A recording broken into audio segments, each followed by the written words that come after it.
ಈ ಅನುಭವಗಳು ತನ್ನ ಸ್ವಂತದ್ದೇ ಆಗಿರ್ಬೋದು ಅಥವಾ ಬೇರೆ ವ್ಯಕ್ತಿಯಿಂದ ಹಂಚಿಕೊಂಡ ಅನುಭವ ಆಗಿರ್ಬೋದು. ಸುಪ್ರಸಿದ್ಧ ವ್ಯಕ್ತಿಗಳೊಂದಿಗೆ ಸಂವಾದವನ್ನ ನಡೆಸುವ ಅವರ ಅನುಭವಗಳನ್ನ ಹಂಚಿಕೊಳ್ಳುವ ನಮ್ಮ ಪರಿಚಯ ಕಾರ್ಯಕ್ರಮದಲ್ಲಿ ಇಂದಿನ ಅತಿಥಿಗಳು ಯಾರು ಅಂತ ನೋಡೋಣ ಬನ್ನಿ.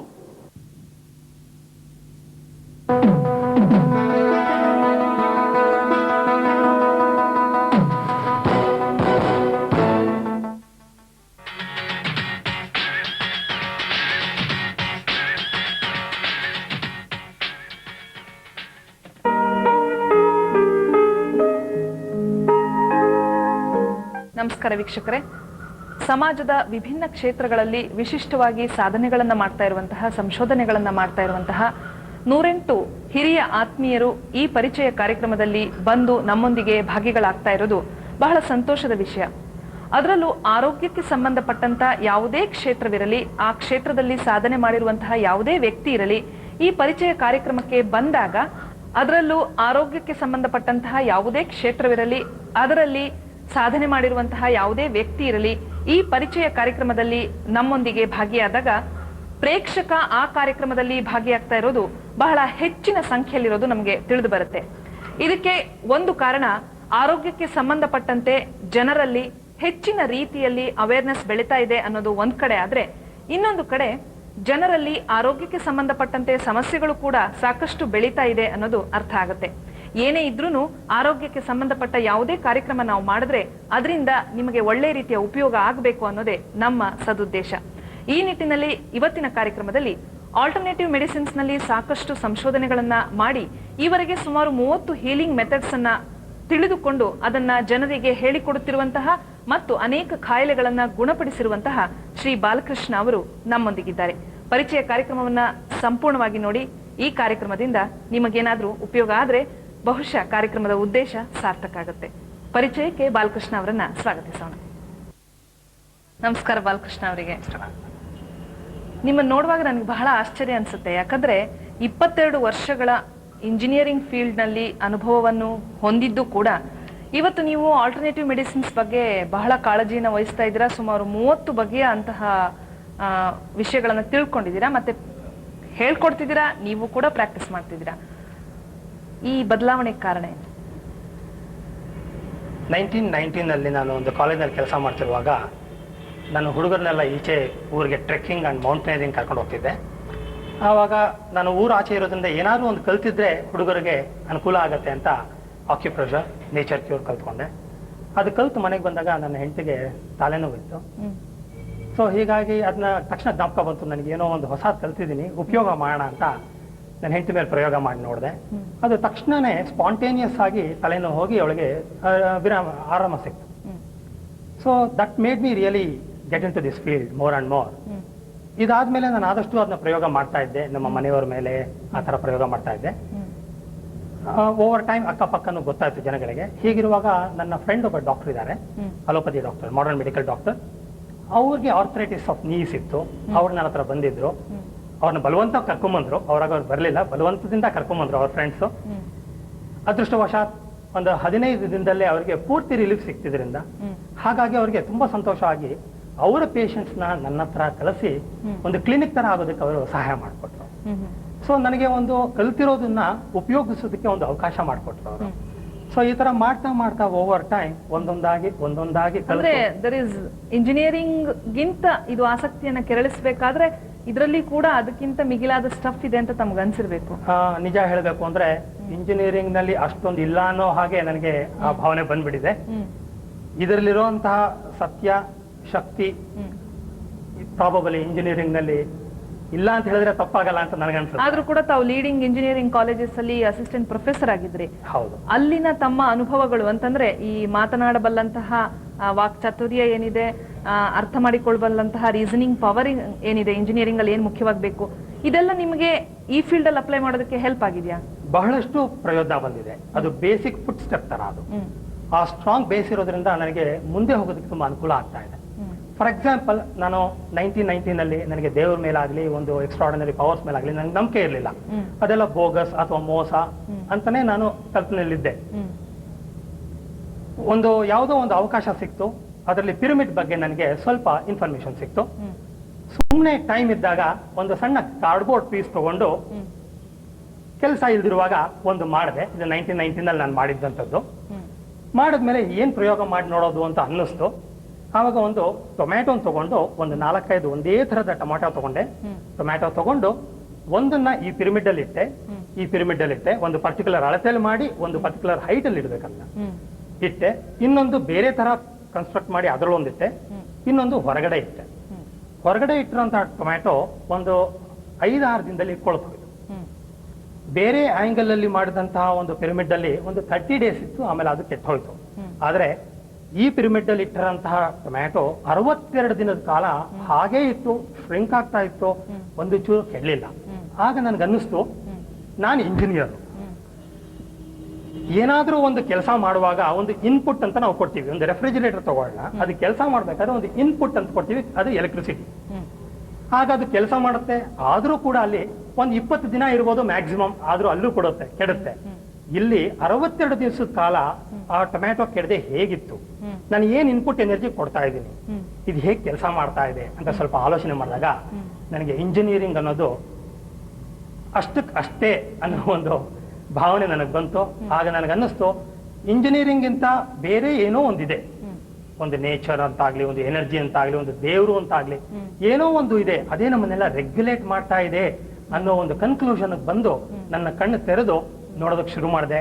ಅದು ಇವತ್ತಿನ ದಿವಸ ಒಂದು 30 ತರಹ ಬೇರೆ ಬೇರೆ ಆಲ್ಟರ್ನೇಟಿವ್ ಮೆಡಿಕಲ್ ಸೈನ್ಸಸ್ ಕಲಿಯೋದಕ್ಕೆ ಒಂದು ಅವಕಾಶ ಆದ್ರೂ ಮಾಡಿಕೊಂಡು. ಬಾಲಕೃಷ್ಣ ಅವರೇ, ಒಂದು ಪ್ರಶ್ನೆ ಇದೆ. ಈ ತರ ಬೇರೆ ಇದೆ, ಇದನ್ನ ನಾನು ನನ್ನಲ್ಲಿ ಬೆಳೆಸ್ಕೋಬೇಕು ಅನ್ನುವಂತ ಪ್ರಜ್ಞೆ ಎಲ್ಲರಿಗೂ ಬರಲ್ಲ, ಅದು ನಿಮಗ್ ಬರೋದಕ್ಕೆ ಕಾರಣ ಏನು? ನನಗೆ ಮೆಡಿಸಿನ್ ಅಲ್ಲಿ ತುಂಬಾ ಆಸಕ್ತಿ ಇತ್ತು. ಫ್ರಮ್ ದ ಬಿಗಿನಿಂಗ್ ಯಾರಾದ್ರೂ ಕಷ್ಟದಲ್ಲಿದ್ರೆ ಸಹಾಯ ಮಾಡಬೇಕು, ಪ್ರಾಣಿಗಳು ಎಸ್ಪೆಷಲಿ ಅನ್ನೋ ಒಂದು ಮನಸ್ಸಿನಲ್ಲಿತ್ತು. ಇದು ಅದನ್ನ ಕಾಂಪ್ಲಿಮೆಂಟ್ ಮಾಡ್ತು. ಈ ಎಕ್ಸ್ಪೆರಿಮೆಂಟ್ ಮಾಡಿದ್ಮೇಲೆ ಇದೇ ಆ ಟೊಮ್ಯಾಟೊ 91 ಇಂದ ಇರುವಂತಹ ಟೊಮ್ಯಾಟೊ ಇದೆ, ಅದು ಇದುವರೆಗೂ ಕೆಟ್ಟಿಲ್ಲ. ಸೊ ಯಾವಾಗ ನಾನು ಈ ತರ ಎಕ್ಸ್ಪೆರಿಮೆಂಟ್ಸ್ ಮಾಡೋದು, ಅವಾಗ ಅನ್ನಿಸ್ತು ನಾನು ಅನ್ನೋದು ಎಷ್ಟರ ಮಟ್ಟಿಗೆ ನಾನೇ ಅನ್ನೋ ಒಂದು ಕಣ್ಣು ತೆರೆದು ನೋಡೋ ಒಂದು ಅವಕಾಶ ಸಿಕ್ತು. ಅದನ್ನ ಕ್ಲಿನಿಕಲ್ ಯೂಸ್ ಮಾಡ್ದ ಹಾಗೆ ಯಾವಾಗ ಅಲೋಪತಿ ಅಥವಾ ಮಾಡರ್ನ್ ಮೆಡಿಕಲ್ ಸೈನ್ಸ್ ನಲ್ಲಿ ವಾಸಿ ಆಗದಿರುವಂತ ಕಾಯಿಲೆ, ನಾನು ಇಂಜಿನಿಯರ್ ಆಗಿ ನಾನು ಏನೋ ಮಾಡಿದಾಗ, ಕಣ್ಣು ಕಾಣದಿರುವಂತದ್ದು ಏನೋ ಮಾಡಿದಾಗ ಅವ್ರಿಗೆ ವಾಸಿ ಆಗ್ತಿರೋದು ನೋಡಿ ನನಗೆ ಒಂದು ಆಶ್ಚರ್ಯ, ಒಂದು ನಂಬಕ್ ಆಗಿರುವಂತದ್ದು ಒಂದು ವಿಷಯ ಗೊತ್ತಾಗ್ತಿದ್ದಾಗೆ. Is it your belief in this system? Belief ಇಲ್ಲಿ ಖಂಡಿತವಾಗ್ಲೂ ಇಲ್ಲೇ ಇಲ್ಲ. It is reality. When you work on a thing, though the energy is not visible, you see the result. Cancer treat ಮಾಡಿದೀನಿ, I have got the reports with me. Ovarian cyst ಮಾಡಿದೀನಿ, I have got the reports, scanning report ಇದೆ. Operation ಇಲ್ಲದೆ ಕೇವಲ 1 ತಿಂಗಳು 2 ತಿಂಗಳಲ್ಲಿ ಅದು ಹಾಗೆ dissolve ಆಗುತ್ತೆ. ಹೇಗೆ? there is no reasoning out, you can't reason it out. ಇದೆಲ್ಲ ನೋಡಿದಾಗ ಒಂದು ಆಸಕ್ತಿ ಡೆವಲಪ್ ಆಗಕ್ಕೆ ಆಯ್ತು. ಮನೆಯಲ್ಲೂ ಎಲ್ಲರ ಬೆಂಬಲ ಇರೋದ್ರಿಂದ ನಾನು ಇದನ್ನ ಮುಂದುವರ್ಸಕ್ ಸಾಧ್ಯ ಆಯ್ತು. ಅದು ಮುಖ್ಯ. ಆದ್ರೂ ನಮ್ಮ ವೀಕ್ಷಕರಿಗೆ ನೀವೀಗ ಈ ಆಲ್ಟರ್ನೇಟಿವ್ ಸೈನ್ಸ್ ನ ಫಂಡಮೆಂಟಲ್ ಪ್ರಿನ್ಸಿಪಲ್ಸ್ ಏನಿದೆ ಅದ್ರ ಬಗ್ಗೆ ಹೇಳಬೇಕು. ನಾವು ಸಾಧಾರಣವಾಗಿ ಆಸ್ ಅನ್ ಹೀಲರ್ ಒಂದು ದೇಹ ಅಂತ ನಾವು ನೋಡೋದಿಲ್ಲ. ನಮಗೆ ಟೋಟಲಿ 7 ದೇಹ ಇದೆ. ಒಂದು ಫಿಸಿಕಲ್ ಬಾಡಿ ಅಂತೀವಿ, ಇನ್ನು ಮಿಕ್ಕಿದ್ದು 6 ಎನರ್ಜಿ ಬಾಡೀಸ್. ಇದು ಸಮಥಿಂಗ್ ಟು ಡೂ ವಿತ್ 7 ಜನ್ಮ ಅಂತ ನಾವೇನ್ ಹೇಳ್ತೀವಲ್ಲ? ನನ್ನ ಪ್ರಕಾರ 7 ಜನ್ಮ ಅಲ್ಲ, ತುಂಬಾ ಜನ್ಮಗಳಿದೆ. ಅದೊಂದು ದೊಡ್ಡ ಥಿಯರಿ, ನಂಗೊಂದು ವಾರ ಬೇಕಾಗತ್ತೆ ಮಾತಾಡೋದಕ್ಕೆ. 7 ಜನ್ಮ ಮೇ ಬಿ ಇನ್ನೊಂದ್ಸಲ ಬರೀ ಅದ್ರ ಬಗ್ಗೆನೇ ನಾವು ಮಾತಾಡ್ಬೇಕು. ಖಂಡಿತ ಮಾತಾಡ್ಬೋದು. ಓಕೆ. ಇದರಲ್ಲಿ 6 ಎನರ್ಜಿ ಬಾಡಿಗಳಿದೆ, ಕಣ್ಣು ಕಾಣಿಸೋದಿಲ್ಲ. ಆದ್ರೆ ಸೆಲ್ಫ್ ಹಿಪ್ನಾಸಿಸ್ ಅಥವಾ ಮೆಡಿಟೇಷನ್ ಅನ್ನೋದು ಏನಿದೆ ಅದನ್ನ ಕಲಿತು ಅಭ್ಯಾಸ ಮಾಡಿದಾಗ, ಕಣ್ಣು ಮುಚ್ಕೊಂಡು ಅಥವಾ ಕಣ್ಣು ತೆಕ್ಕೊಂಡು ನಾವು ಇಂಟೆನ್ಷನ್ ಕೊಟ್ಟಾಗ ನಮ್ಗಿದು ಕಾಣುತ್ತೆ. ಹೊಸದಾಗಿ ಕಿರ್ಲಿಯಾನ್ ಫೋಟೋಗ್ರಫಿ ಅಂತ ಒಂದು 4-5 ವರ್ಷಗಳಿಂದ ಬಂದಿದೆ. ಅದು ಸೈನ್ಸ್ ಇಸ್ ಪ್ರೋಗ್ರೆಸಿಂಗ್. ಅದರಲ್ಲಿ ನಾವು ಫೋಟೋಗ್ರಾಫ್ ಮಾಡಿ ಎನರ್ಜೀಸ್ ನಾವು ನೋಡಕ್ ಸಾಧ್ಯ ಇದೆ. ಹಾಗಾಗಿ ನಮ್ಗೊಂದು ಸ್ವಲ್ಪ ಜಾಸ್ತಿ ಶಕ್ತಿ ಬಂದಿದೆ. ಸೊ ಈ 6 ದೇಹ ಮತ್ತೆ 7 ಆರ್ಗನ್ಸ್ ಲೆಕ್ಕಕ್ಕೆ ಒಂದಿದೆ, ಎನರ್ಜಿ ಆರ್ಗನ್ಸ್ ಅಂತ. ನಮ್ಗೆ ಯಾವ ತರ ಲಿವರು, ಪ್ಯಾಂಕ್ರಿಯಾಸು, ಕಣ್ಣು, ಹೃದಯ ಯಾವ ತರ ಇದೆ, ಆ ತರ ಈ ಎನರ್ಜಿ ಬಾಡೀಸು ಕೂಡ ಆರ್ಗನ್ಸ್ ಇದೆ. ಅದನ್ನ ಚಕ್ರಗಳು ಅಂತ ನಾವು ಕರಿತೀವಿ. ಮೂಲಾಧಾರ ಚಕ್ರದಿಂದ ಹಿಡಿದು ಸಹಸ್ರಾರ ಚಕ್ರ ತನಕ 7 ಮೇಜರ್ ಆರ್ಗನ್ಸ್ ಇದೆ. ಒಂದೊಂದು ಫ್ರೀಕ್ವೆನ್ಸಿ ಕೂಡ ಅದರ ಅಪ್ರೋಪ್ರಿಯೇಟ್ ಬಾಡಿಗೆ ತಕ್ಕ ಹಾಗಿರುತ್ತೆ. ಸೊ ಆ ಕಾಸ್ಮಿಕ್ ಎನರ್ಜಿ ಅಂತ ನಾವೇನ್ ಕರಿತೀವಿ, ಅದು ಈ ಚಕ್ರಗಳು ಅದನ್ನ ಅಬ್ಸಾರ್ವ್ ಮಾಡಿಕೊಂಡು ಅದನ್ನ ರಿಲೇಟೆಡ್ ಬಾಡಿಗೆ ಅದು ಸರಬರಾಜು ಮಾಡುತ್ತೆ. ಹಾಗಾಗಿ ಯಾವಾಗ 7 ಎನರ್ಜಿ ಆರ್ಗನ್ಸ್ ಮತ್ತೆ ಈ ದೇಹಗಳು ಹಾರ್ಮೋನಿಯಸ್ ಆಗಿರುತ್ತೆ, ಪ್ಯೂರ್ ಆಗಿರುತ್ತೆ, ಪವರ್ಫುಲ್ ಆಗಿರುತ್ತೆ, ಹೆಲ್ತಿ ಆಗಿರುತ್ತೋ ಆಗ ಈ ಫಿಸಿಕಲ್ ಬಾಡಿ ಅನ್ನೋದ್ರಲ್ಲಿ ಹೆಲ್ತಿನೆಸ್ ಹಾರ್ಮೋನಿಯಸ್ ಇರುತ್ತೆ. So this is the fundamental concept. ಜೊತೆಗೆ ಮಹಾಪಂಚಭೂತಗಳಿಂದ ಈ ದೇಹ ಮಾಡಿದೆ, ಅದನ್ನ ನಾವು ಮ್ಯಾನಿಪುಲೇಟ್ ಮಾಡಕ್ ಸಾಧ್ಯವಿದೆ. ಜೊತೆಗೆ ಇನ್ ಅಂಡ್ ಯಾಂಗ್ ಎನರ್ಜಿ ಅಂತ ಇರುತ್ತೆ, ಅಂದ್ರೆ ಶಿವ ಶಕ್ತಿ ಅಂತ ನಾವೇನ್ ಕರಿತೀವಿ, ಆ ಎರಡು ಶಕ್ತಿಗಳು ನಮ್ಮಲ್ಲೆಲ್ಲ ಇರುತ್ತೆ. ಈ ಎಲ್ಲ ಯಾವಾಗ ಹಾರ್ಮೋನಿಯಸ್ ಆಗಿರುತ್ತೋ, ಅಂದ್ರೆ ಒಂದಕ್ಕೊಂದು ಹೊಂದಾಣಿಕೆಯಲ್ಲಿರುತ್ತೋ ನಮ್ಗೆ ಆರೋಗ್ಯ ಅಂತ ಬರುತ್ತೆ. ಈ ಎಲ್ಲ ಎನರ್ಜಿ ದೇಹಗಳನ್ನು ಸೇರಿ ಫಿಸಿಕಲ್ ಬಾಡಿನೂ ಇದ್ದಾಗ ಯಾರಾದ್ರೂ ಬದುಕಿರುವಂತಹ ವ್ಯಕ್ತಿನ ನಾವು ನೋಡಿದಾಗ ಇದು ಒಂದು ಪ್ರಭಾವಳಿ ಅಥವಾ ಆರಾ ಅಂತ ನಾವು ಕರಿತೀವಿ. ಈ ಫಾರಮ್ ಅಲ್ಲಿ ಇರುತ್ತೆ. ಇದು ಮೊಟ್ಟೆ ಆಕಾರದಲ್ಲಿದ್ದು ತುಂಬಾ ಪವರ್ಫುಲ್ ಆಗಿರುತ್ತೆ, ರೇಡಿಯೇಟಿಂಗ್ ಎನರ್ಜಿ ಇರುತ್ತೆ. ಈ ಎನರ್ಜಿ ನಮ್ಮ ಥಾಟ್ ಮೇಲೆ ಈ ಕಲರ್ ಚೇಂಜ್ ಆಗ್ತಾ ಇರುತ್ತೆ. ಅಂದ್ರೆ ಬಾಲಕೃಷ್ಣ ಅವರೇ, ಒಂದು ಮಾತು, ಮನುಷ್ಯನ ಮನಸ್ಸು ಮತ್ತು ದೇಹಗಳಿಗೆ ಬಲವಾದ ಸಂಬಂಧ ಇದೆ ಅನ್ನೋದನ್ನ ನೀವು ಒಪ್ಕೊಳ್ತೀರಾ? ತುಂಬಾ ಬಲವಾಗಿದೆ, ತುಂಬಾ ಬಲವಾಗಿದೆ. ನಮ್ಮ ಮನಸ್ಸು ನಾವು ಮಾಡಿ ನಾವು ಆರೋಗ್ಯವಾಗಿರ್ಬೇಕು ಅಂತ ಅನ್ಕೊಂಡ್ರೆ ಆರೋಗ್ಯ ಅನ್ನೋದು ನಮ್ಮಲ್ಲೇ ಇದೆ, ಬಂದೇ ಬರುತ್ತೆ, ಅದು ಡೌಟೇ ಇಲ್ಲ. ನೋಡಿ, ಅನಾರೋಗ್ಯ ಅಂತ ನಾವು ಕರೆದಾಗ ಇದು ಬ್ಯಾಡ್ ಎನರ್ಜೀಸು ಅಥವಾ ಸಿಕ್ ಎನರ್ಜೀಸು ಅಥವಾ ಅನ್ಹೆಲ್ತಿ ಎನರ್ಜಿ ಅಂತ ನಾವು ಕರಿತೀವಿ ನಾವು. ಈ ಏರಿಯಾನಲ್ಲಿ ನೋಡಿ, ಈ ಹೆಂಗಸಿಗೆ ಪ್ರಾಬಬಲಿ ಪೆಲ್ವಿಕ್ ರೀಜನ್ ನಲ್ಲಿ ತೊಂದರೆ ಇದ್ದೇ ಇರುತ್ತೆ. ಓವರಿಯನ್ ಸಿಸ್ಟ್ ಇರಬಹುದು, ಅಥವಾ ಯೂಟ್ರಸ್ ಕ್ಯಾನ್ಸರ್ ಇರಬಹುದು, ಅಥವಾ ಏನಾದ್ರೂ ಒಂದು ತೊಂದರೆ ಇರಬಹುದು. ಇಲ್ಲಿ ಸರ್ವೈಕಲ್ ಸ್ಪಾಂಡಿಲೋಸಿಸ್ ಇರಬಹುದು, ಅಥವಾ ಥೈರಾಯ್ಡ್ ಪ್ರಾಬ್ಲಮ್ ಇರಬಹುದು, ಏನಾದ್ರೂ ಆಗಿರಬಹುದು. ನಾವು ಕಣ್ಣು ಮುಚ್ಚಿ ನೋಡಿದಾಗ ಒಂದು ದೇಹನ ಈ ತರ ನಮ್ಗೆ ಎನರ್ಜಿ ಬಾಡಿ ಕಾಣುತ್ತೆ. ನೋಡಿ, ಆರಾನಲ್ಲಿ ನೋಡಿದ್ರೆ ಇದರಲ್ಲಿ ಕ್ರ್ಯಾಕ್ಸ್ ಅಂಡ್ ಹೋಲ್ಸ್ ಇದೆ. ಈ ತರ ಇರುವಾಗ ನಮ್ಮ ಎನರ್ಜಿ ಲೀಕ್ ಆಗಿ ಒಂಥರ ಕುಗ್ಗುತ್ತೆ, ಶಕ್ತಿ ಇಲ್ಲದೆ ಇರುತ್ತೆ. ಆವಾಗ ಯಾವುದೇ ಒಂದು ತರ ಕೆಟ್ಟ ಎನರ್ಜಿ ನಮ್ಮಲ್ಲಿ ಪ್ರವೇಶಿಸಿ ನಮ್ಗೆ ಇಲ್ ಹೆಲ್ತ್ ಅನ್ನೋದನ್ನ ನಮ್ಗೆ ವರದಾನ ಕೊಡುತ್ತೆ. ಯಾವಾಗ ನಾವು ಈ ತರ ಎನರ್ಜಿ ಫೀಲ್ಡ್ ನೋಡ್ತೀವೋ, ನಮ್ಮ ಆಸ್ ಎ ಹೀಲರ್ ಇದನ್ನ ನಾವು ಕ್ಲೀನ್ ಮಾಡ್ತೀವಿ. ತುಂಬಾ ಈ ಟೆಕ್ನಿಕ್ಸ್ ಇದೆ, ತುಂಬಾ ಸುಲಭವಾಗಿರೋ ಟೆಕ್ನಿಕ್ಸ್ ನಾನು ಕ್ಲಾಸಸ್ ನಲ್ಲಿ ಹೇಳ್ಕೊಡ್ತೀನಿ. ತುಂಬಾ ಈಸಿಯಾಗಿ ಎನರ್ಜಿ ಬಾಡಿನೆಲ್ಲ ಕ್ಲೀನ್ ಮಾಡಿಕೊಂಡು, ಸುಮಾರು ನಾನು ಕಲ್ತಿರುವಂತ 30 ವಿದ್ಯೆನಲ್ಲಿ ಯಾರಾದ್ರೂ ಬೇಕಾದಾಗ 1-2 ಕಲಿತು ಅದನ್ನ ಅಭ್ಯಾಸ ಮಾಡೋದ್ರಿಂದ ಈ ಬ್ಯಾಡ್ ಎನರ್ಜಿ ಹೋಗಿ ಈ ತರ ಗುಡ್ ಎನರ್ಜಿ ಬರುತ್ತೆ. ಆವಾಗ ಏನೇ ಡಯಾಗ್ನೋಸಿಸ್ ಆಗಿರಬಹುದು, ಅವರು ಸರ್ಟಿಫೈ ಮಾಡಿರ್ಬೋದು, ನಿಮ್ಮ ಕಾಯಿಲೆ ನಿಮ್ಗಿನ್ನ ವಾಸಿ ಆಗೋದಿಲ್ಲ ಅಂತ ಸರ್ಟಿಫೈ ಮಾಡಿದ್ರು ಕೂಡ 95% ಅವರು ರಿಕವರ್ ಆಗೋದಕ್ಕೆ ಚಾನ್ಸಸ್ ಇದೆ. ಈ 11 ವರ್ಷದಲ್ಲಿ ಸುಮಾರು 1000 ಕೇಸಸ್ ನಾನು ಹೀಲ್ ಮಾಡಿದ್ದೀನಿ. ಅದರಲ್ಲಿ 100-200 ಕೇಸಸ್ ಬೇಕಾದ್ರೆ ಹೇಳ್ಬೋದು. ಅದರಲ್ಲಿ ಕ್ಲಿಯರ್ ಆಗಿ ರಿಪೋರ್ಟ್ ಇದೆ, ಡಯಾಗ್ನೋಸ್ ಮಾಡಿ ರಿಪೋರ್ಟ್ ಕೊಟ್ಟಿದ್ದಾರೆ, ಇದು ಕ್ಯಾನ್ಸರ್, ಇನ್ನ ಇಷ್ಟು ದಿನ ಬದುಕಿರ್ತೀರಾ ಅಷ್ಟೇ ಅಂತ ಹೇಳಿರುವಂತ ವಿಷಯ ಗೊತ್ತಾದ ಮೇಲೆ ಅವ್ರ ಹತ್ರ ಬಂದಿರುವಂತವ್ರು ಈಗ ಇನ್ನೂ ಬದುಕಿದ್ದಾರೆ. ಪ್ರಸಿದ್ಧ ಡಾಕ್ಟರ್ಗಳಿದ್ದಾರೆ, ವೆಲ್ ಎಜುಕೇಟೆಡ್ ಅಂಡ್ ಬೇಕಾದಷ್ಟು ಜನ, ಎಲ್ಲಾ ತರ ಫ್ಯಾಕಲ್ಟಿನವರು ನನ್ನ ಕ್ಲಿನಿಕ್ ಬಂದು ಅದರ ಸಹಾಯ ತಗೊಂಡು ಆರೋಗ್ಯವಾಗಿರುವ ಉದಾಹರಣೆ ಕೊಡಬಹುದು. ಅಂದ್ರೆ ಬಾಲಕೃಷ್ಣ ಅವರೇ, ನೀವು ಮತ್ತು ನಿಮ್ಮ ಆಲ್ಟರ್ನೇಟಿವ್ ಮೆಡಿಸಿನ್ ಮತ್ತು ಈಗ ಎಕ್ಸಿಸ್ಟಿಂಗ್ ಮೆಡಿಸಿನ್ ಏನಿದೆ ಪ್ರಾಕ್ಟಿಸಿಂಗ್, ಇದೆರಡು ಹ್ಯಾಂಡ್ ಇನ್ ಹ್ಯಾಂಡ್ ಹೋಗುತ್ತಾ ಅಥವಾ ನೀವು ಟೋಟಲ್ ಅವರಿಗೆ ವಿರುದ್ಧವಾಗಿ ಕೆಲಸ ಮಾಡ್ತೀರಾ? ಖಂಡಿತವಾಗ್ಲೂ ಇಲ್ಲ. ನಾವು ಯಾವತ್ತಾದ್ರೂ ಡಯಾಗ್ನೋಸಿಸ್ ನಾವು ಮಾಡಕ್ ಹೋಗಲ್ಲ, ಒಂದು ಜವಾಬ್ದಾರಿ ತಗೊಳ್ಳೋದಕ್ಕೆ ಹೋಗಲ್ಲ. Diagnosis is done by a medical doctor, modern medical doctor, who is the right person to do it. ಔಷಧಿ ತಗೊಳ್ಳೋದು ನಾವು ನಿಲ್ಸು ಅಂತ ಹೇಳೋದಿಲ್ಲ. Why did you say is the right person to do? ಈಗ ನೀವೇನ್ ಹೇಳಿದ್ರಿ, ಕಣ್ಣು ಮುಚ್ಚಿದಾಗ ಆಕೆಯಲ್ಲಿರುವಂತಹ ಪ್ರಾಬ್ಲಮ್ಸ್ ನಮಗೆ ಕಾಣುತ್ತೆ ಅಂತ ಹೇಳಿದ್ರಿ. ಹೌದು. ಹೀಗಿದ್ದು why should he diagnose, why can't you diagnose? Beautiful question. For example, ಯಾರೋ ಹೊಟ್ಟೆ ನೋವು ಬರ್ತಾರೆ, ನಮಗೆ ಆ ಭಾಗದಲ್ಲಿ ಒಂದು ಬ್ಯಾಡ್ ಎನರ್ಜಿ ಕಾಣುತ್ತೆ ಹೊರತು ಏನ್ ಆಗಿದೆ ಅನ್ನೋದು ಅಷ್ಟು ಕ್ಲಿಯರ್ ಆಗಿ ಕಾಣೋದಕ್ಕೆ ಕಷ್ಟ ಆಗುತ್ತೆ. ಅಪೆಂಡಿಸೈಟಿಸ್ ಆಗಿದೆ ಅಂತ ಇಟ್ಕೊಳ್ಳೋಣ, ಅಕ್ಯೂಟ್ ಸ್ಟೇಟ್. ಅವ್ರ ಹೊಟ್ಟೆ ನೋವು ಬಂದಾಗ ಡಾಕ್ಟರ್ ಹತ್ರ ಹೋಗ್ಬೇಡಪ್ಪ, ತಪ್ಪು ಕೆಲಸ ಮಾತ್ರ ಮಾಡಬೇಡ, ನಿನ್ ಬಾಯಲ್ಲಿ ನಾನಿದ್ದೀನಿ ನಿಂಗೆ ವಾಸಿ ಮಾಡ್ತೀನಿ ಅಂತ ಹೇಳಿ ಏನೋ ಮಾಡಕ್ ಹೋಗಿ ಅವ್ನು ಸತ್ತೋಗ್ಬೋದು. ಆಗ operation is the only solution they. So operate ಮಾಡಿ ಅದನ್ನ ಏನ್ ಬೇಕೋ ಅವರೇ ಮಾಡಬೇಕು, ನಾವು ಮಾಡಕ್ಕಾಗಲ್ಲ. ನಾವು ಮಾಡುವಾಗ ಎನರ್ಜಿ ಮ್ಯಾನಿಪುಲೇಟ್ ಮಾಡ್ತೀವಿ. ಆ ಎನರ್ಜಿ ಮ್ಯಾನಿಪುಲೇಷನ್ ಫಿಸಿಕಲ್ ಬಾಡಿ ಮೇಲೆ ಮ್ಯಾನಿಫೆಸ್ಟ್ ಆಗೋದಕ್ಕೆ ಕಾಲಾವಕಾಶ ಬೇಕೇ ಬೇಕು. ಸೆಕೆಂಡ್, ಡಯಾಗ್ನೋಸಿಸ್ ಆದ್ಮೇಲೂ ಮಾಡರ್ನ್ ಮೆಡಿಕಲ್ ಡಾಕ್ಟರ್ ಹತ್ರ ನನಗೆ ಟೈಮ್ ಇದೆಯಾ, ಸುಮಾರು 2 ತಿಂಗಳು ನಾನು ಮೆಡಿಕೇಶನ್ ತಗೊಳ್ಳದೆ ಎಕ್ಸ್ಟೆಂಡ್ ಮಾಡಬಹುದಾ ಅಂತ ಅವರೇ ಪರ್ಮಿಷನ್ ಅವ್ರ ಹತ್ರ ತಗೋಬೇಕು. ತಗೊಂಡ್ಮೇಲೆ ನಮ್ಮ ಹತ್ರ ಬಂದ್ರೆ ನಾವು ನಮಗೆ ಗೊತ್ತಿರುವಂತಹ ವಿದ್ಯೆಗಳನ್ನ ಉಪಯೋಗಿಸಿ ನಾವು ಹೀಲ್ ಮಾಡಕ್ ಪ್ರಯತ್ನ ಮಾಡ್ತೀವಿ. ಆಗ ಅವರ ಬಾಡಿ ಓವರ್ ಟೈಮ್ ರೆಸ್ಪಾಂಡ್ ಮಾಡುತ್ತೆ. 1-2 ದಿನದಲ್ಲಿ ಯಾವುದು ಆಗಕ್ ಸಾಧ್ಯ ಇಲ್ಲ. ಸುಮಾರು ಎಮರ್ಜೆನ್ಸಿ ಕೇಸಸ್ ಇರುತ್ತಲ್ಲ, ಅಂತ ಕೇಸಸ್ ನಿಮ್ಮ ಹತ್ರ ಬಂದ್ರೆ ನಾವು ಅವರ ಮಾಡರ್ನ್ ಮೆಡಿಕಲ್ ಡಾಕ್ಟರ್ಸ್ ಹೆಲ್ಪ್ ತಗೋತಿರ್ತಾರೆ, ನಾವು ಅದಕ್ಕೆ ಸಪ್ಲಿಮೆಂಟ್ ಮಾಡ್ತೀವಿ. ನಾನು ಐಸಿಯುಗೆ ಹೋಗ್ತೀವಿ, ಮಣಿಪಾಲ್ ಹಾಸ್ಪಿಟಲ್ ಅಥವಾ ಬೇಕಾದಷ್ಟು ಹಾಸ್ಪಿಟಲ್ಗಳಿದೆಯಲ್ಲ ಅಲ್ಲೆಲ್ಲ ಕರೀತಾರೆ. ನಾವು ಅಲ್ಲಿ ಹೋಗಿ ನಾವು ಐಸಿಯುಗೆ ಹೋಗಿ ಅವ್ರ ಮೆಡಿಕಲ್ ಟ್ರೀಟ್ಮೆಂಟ್ ಜೊತೆ ನಾವು ಹೀಲ್ ಮಾಡ್ತೀವಿ. It goes as A hand in hand complementary system. ವಾರ್ತೆಗಳ ನಂತರ ನಮ್ಮ ಈ ಇಂಟ್ರೆಸ್ಟಿಂಗ್ ಕಾನ್ವರ್ಸೇಷನ್ ಅನ್ನ ಮುಂದುವರಿಸೋಣ.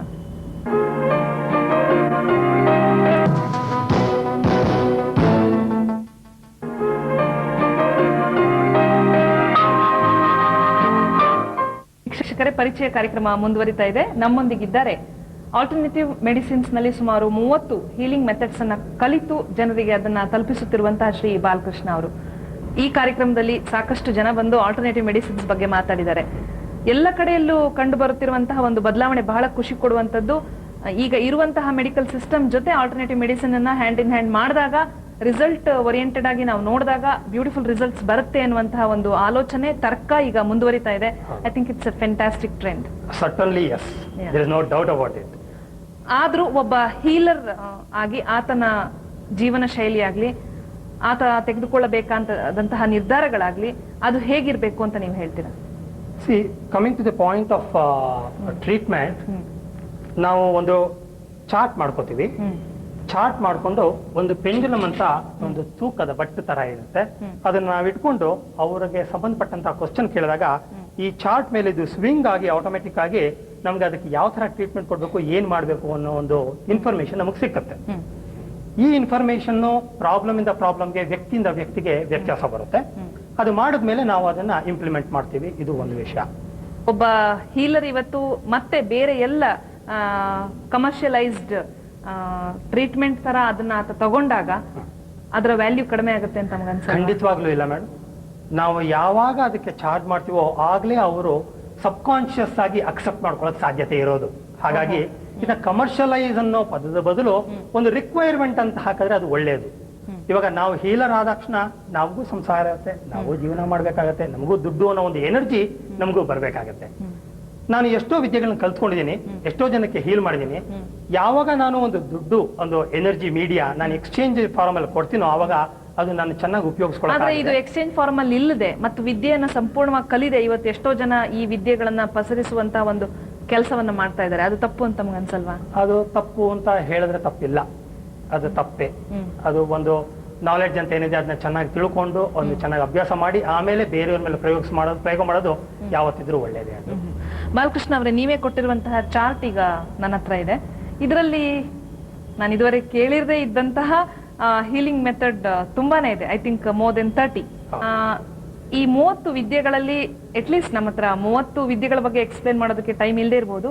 ಕೆಲವು ಮುಖ್ಯವಾದ ವಿದ್ಯೆಗಳ ಬಗ್ಗೆ ನೀವು ನಮಗೆ ತಿಳಿಸ್ಕೊಡ್ಬೇಕು ಅಂತಂದ್ರೆ, ಈಗ ಫಾರ್ ಎಕ್ಸಾಂಪಲ್ ಸೆಲ್ಫ್ ಹಿಪ್ನಾಸಿಸ್ ಅಂತ ಏನಿದೆ, ಇದು ಜನರಿಗೆ ಹೇಗೆ ಉಪಯೋಗ ಆಗುತ್ತೆ ಮತ್ತು ಜನ ಇದನ್ನ ಹೇಗೆ ಕಲಿಬಹುದು?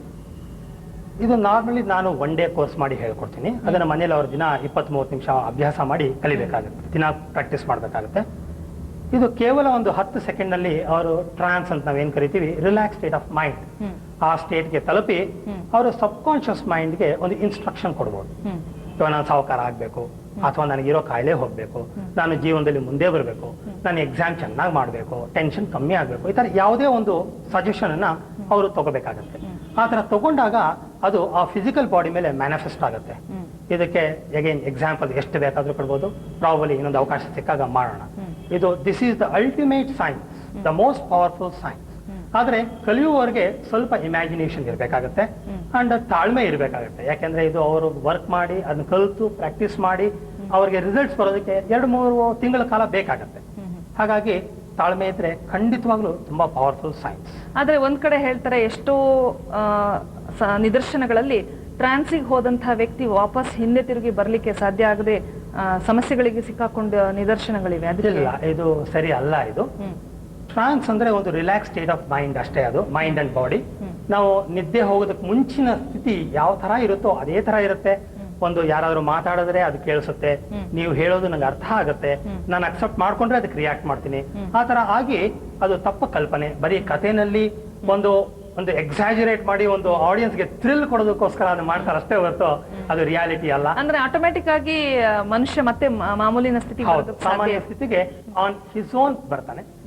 ಮ್ಯಾಕ್ಸಿಮಮ್ ಏನಾಗ್ಬೋದು ಅಂದ್ರೆ ನಿದ್ದೆಗೆ ಹೋಗ್ಬಿಡ್ಬೋದು. ನಿದ್ದೆ ಹೋಗ್ಬಿಟ್ರು ಏನ್ ತಪ್ಪೇನಿಲ್ಲ, ಒಂದ್ ಅರ್ಧ ಗಂಟೆ ಮುಕ್ಕಾಲು ಗಂಟೆಲಿ ಫ್ರೆಶ್ ಆಗಿ ಎದ್ದು ಬರ್ತಾರೆ. ತುಂಬಾ ಒಳ್ಳೇದೇ ಅದು ಆರೋಗ್ಯಕ್ಕೆ. ಓಕೆ. ಹಾಗೇನೆ ಇಲ್ಲಿ ಇನ್ನೊಂದ್ ಕಡೆಯಲ್ಲಿ ವೇದಿಕ್ ಹೀಲಿಂಗ್ ಅಂತ ಇದೆ. ಹೌದು. ವೇದಿಕ್ ಹೀಲಿಂಗ್ ಅಲ್ಲಿ ನೀವು ಏನೆಲ್ಲ ಕಲ್ತ್ರಿ ಮತ್ತು ಅದು ಇದರಲ್ಲಿ 2 ಕೋರ್ಸ್ ನಾನು ಮಾಡಿದ್ದೀನಿ. ಇದು ಮದ್ರಾಸ್ನವರು ಇದನ್ನ ಪ್ರಚಾರ ಮಾಡ್ತಾ ಇದ್ದಾರೆ.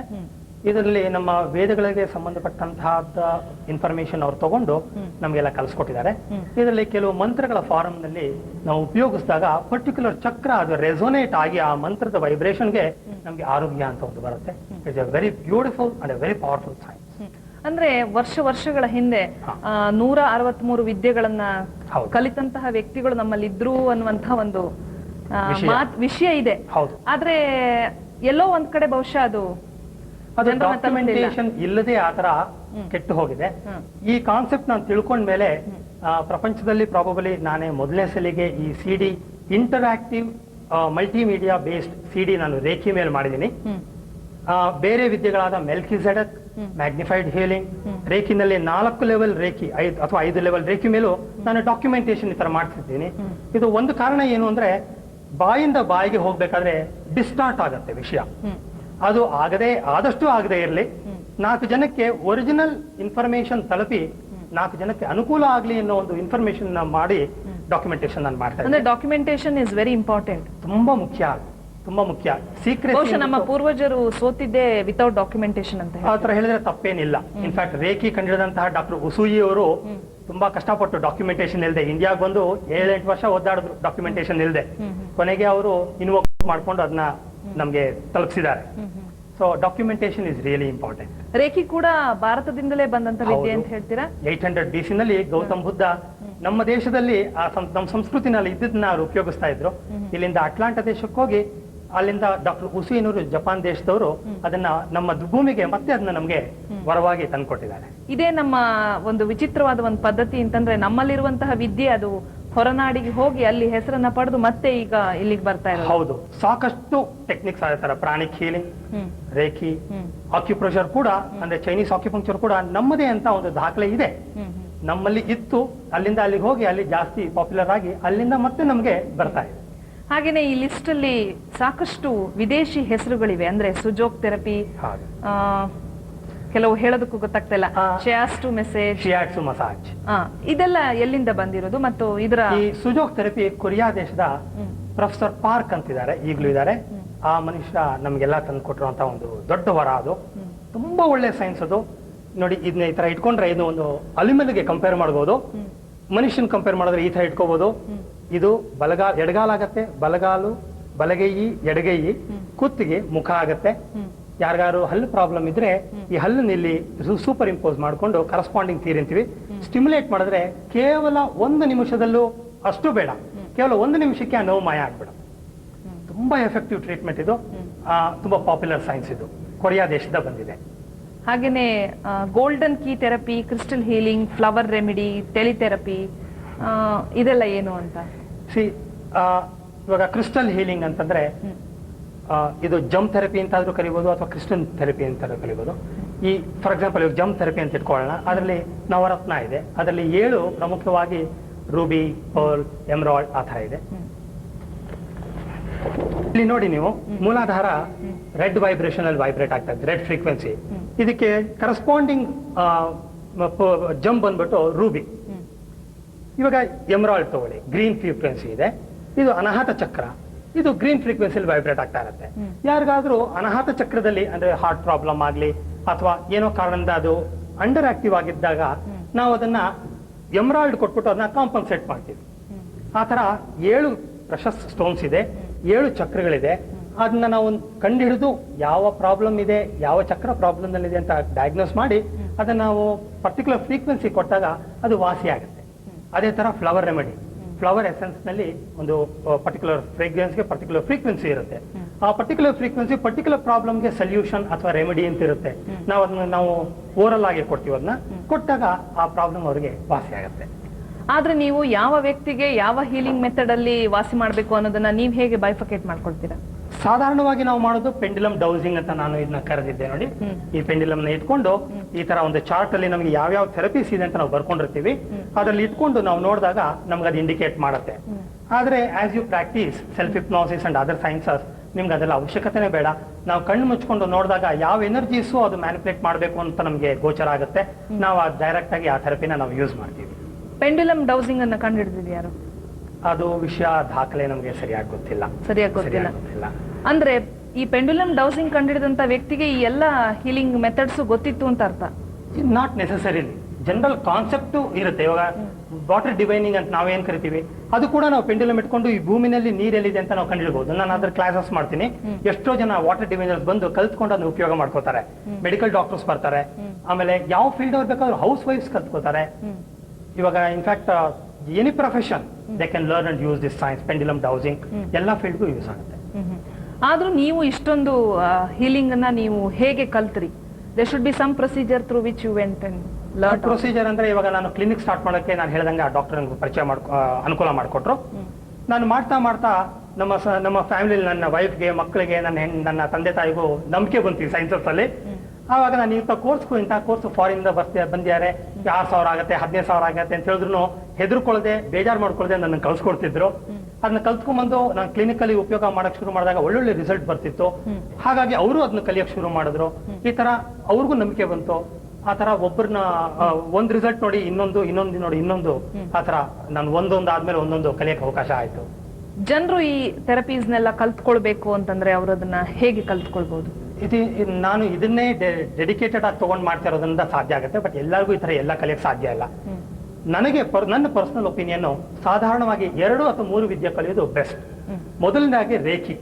ಪ್ರಾಬಬಲಿ ಒಂದೊಂದು ರೋಡ್ ನಲ್ಲೂ 10 ಜನ ರೇಖಿ ಮಾಸ್ಟರ್ ಇರ್ಬೋದು, 20 ರೇಖಿ ಚಾನೆಲ್ಸ್ ಇರ್ಬೋದು. ಅಷ್ಟು ಪಾಪ್ಯುಲರ್ ಆಗಿದೆ, ಯಾಕೆಂದ್ರೆ ಅಷ್ಟು ಸುಲಭ ಕಲಿಬಹುದು, ಅಷ್ಟು ಸೇಫು, ಅಷ್ಟು ಎಫೆಕ್ಟಿವ್ ಆಗಿ ಕೆಲಸ ಮಾಡುತ್ತೆ.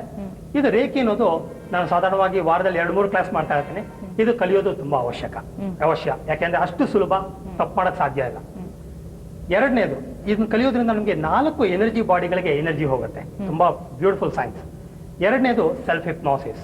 ಈ ಸೆಲ್ಫ್ ಹಿಪ್ನಾಸಿಸ್ ಅನ್ನೋದನ್ನ ಪ್ರಾಕ್ಟೀಸ್ ಮಾಡೋದ್ರಿಂದ ನೀವು ಪ್ರಪಂಚದಲ್ಲಿ ಏನೇ ಬೇಕಾದ್ರೂ ಇದನ್ನ ಸಂಪಾದಿಸಬಹುದು. ಏನೇ ಬೇಕಾದ್ರೂ, ಸಾಲ ಕೊಡ್ಲಿಲ್ವಾ, ಸಾಲ ವಸೂಲಿಗೆ ಉಪಯೋಗಿಸಬಹುದು. ಹಿಂದಿನ ಜನ ಪ್ರಾಬ್ಲಮ್ ಇದೆ, ಆದ್ರೆ ಜನ ಇದನ್ನ ಕೆಟ್ಟದಕ್ಕೆ ಉಪಯೋಗಿಸಬಾರ್ದಲ್ವಾ? ಸಾಧಾರಣವಾಗಿ ಕೆಟ್ಟದಕ್ಕೆ ಉಪಯೋಗಿಸೋದಕ್ಕೆ ಆಗೋದಿಲ್ಲ. ಸಾಧಾರಣವಾಗಿ ಕೆಟ್ಟದ್ದು ಉಪಯೋಗಿಸೋದಕ್ಕೆ ಶುರು ಮಾಡಿದ್ರೆ ನಮ್ಮ frequency of mind or brain goes from alpha to beta. ಅವಾಗ out of the state. That is a safety mechanism built in. So ಸಾಧಾರಣವಾಗಿ ಉಪಯೋಗಿಸಕ್ ಆಗಲ್ಲ. ಸೊ ಈ ತರ ನೆಕ್ಸ್ಟ್ ಸೆಲ್ಫ್ ಹಿಪ್ನಾಸಿಸ್. ಇದರಿಂದ ಏನೇ ಬೇಕಾದ್ರೂ ನಿಮಗೆ ಒಳ್ಳೇದಾಗೋದು, ಬೇರೆಯವ್ರಿಗೆ ಒಳ್ಳೇದಕ್ಕಾಗೋದಕ್ಕೋಸ್ಕರ ಉಪಯೋಗಿಸ್ಕೋಬಹುದು. ಮಾಡ್ಕೊಂಡಾಗ ನಮ್ಗೆ ಅದು ಓವರ್ ಟೈಮ್ ಮ್ಯಾನಿಫೆಸ್ಟ್ ಆಗುತ್ತೆ. ಮೂರನೇದು ಸುಜೋಗ್ ಥೆರಪಿ. ನಿಮ್ಗೆ ಯಾವುದೇ ತರಹ ದೈಹಿಕ ತೊಂದರೆ ಇದ್ರೂ ಕೇವಲ 1 ನಿಮಿಷ 2 ನಿಮಿಷದಲ್ಲೇ ನಿಮ್ಗೆ ರಿಲೀಫ್ ಸಿಕ್ಕುತ್ತೆ. ಆಮೇಲೆ ಈ 2 ಮಿಕ್ಕಿದ ಕಾಂಪ್ಲಿಮೆಂಟರಿ ಎನರ್ಜೀಸು ನಮಗೆ ವಾಸಿ ಮಾಡುತ್ತೆ. ಈ ಸುಜೋಗ್ ಥೆರಪಿನಲ್ಲಿ ನಾವು ಆಕ್ಯುಪಂಕ್ಚರ್ ಕೂಡ ನಾವು ಬರೀ ಕೈ ಮತ್ತು ಕಾಲು ಉಪಯೋಗಿಸ್ಕೊಂಡು ಆಕ್ಯುಪಂಕ್ಚರ್ ಮಾಡಬಹುದು.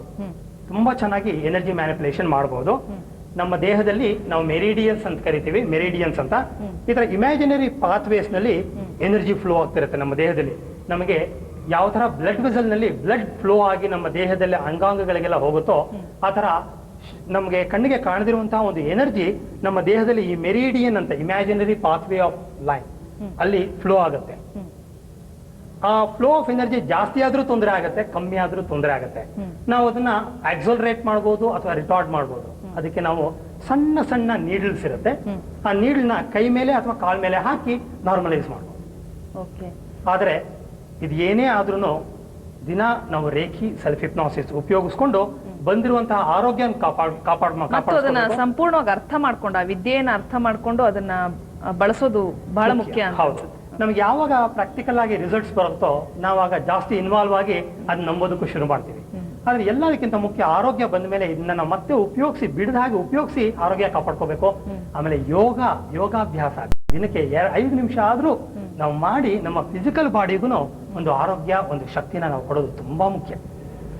ಬಾಲಕೃಷ್ಣ ಅವರೇ, ನಿಮ್ ಜೊತೆ ಮಾತಾಡಿದ್ದು ಬಹಳ ಕುತೂಹಲಕಾರಿಯಾಗಿತ್ತು. ಯಾಕಂತಂದ್ರೆ ಇಷ್ಟೊಂದು ನಮ್ಮಲ್ಲಿ ಇದ್ದು ಕೂಡ ನಮ್ಗೆ ಯಾರಿಗೂ ಅದ್ರ ಬಗ್ಗೆ ಗೊತ್ತಿಲ್ಲ.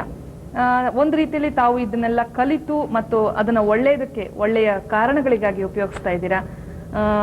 ನಿಮ್ಮ ಈ ಆಶಯ ಇನ್ನೂ ಬಹಳ ಎತ್ತರವಾಗಿ ಬೆಳೀಲಿ ಅಂತ ಹಾರೈಸ್ತಾ ಈ ಕಾರ್ಯಕ್ರಮವನ್ನು ಮುಗಿಸ್ತಾ ಇದ್ದೀನಿ. ನಮಸ್ಕಾರ.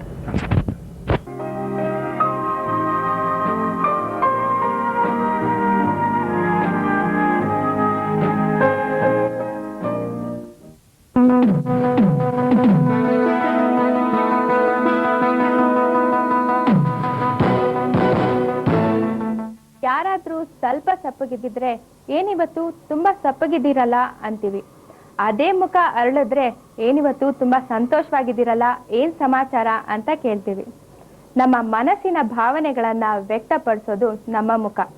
ಅದಕ್ಕೆ ಇರ್ಬೇಕು ಮುಖ ಮನಸ್ಸು